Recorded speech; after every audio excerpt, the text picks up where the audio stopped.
Good morning guys. Ito ngayon ang ating vlog. Magluluto tayo ngayon ng maruyang kamote. Habang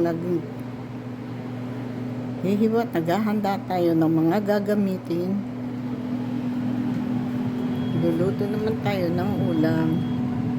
Air fry for my apo. Luto na siya. Anta lang yung isa dyan, patulog-tulog lang habang nanonood ng TV.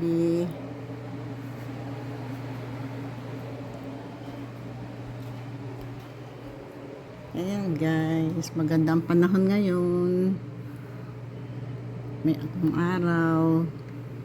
Kaso malamig sa labas. Kahit may araw siya, malamig pa rin. Nakikita nyo guys, ang pati bintana sa loob, snow.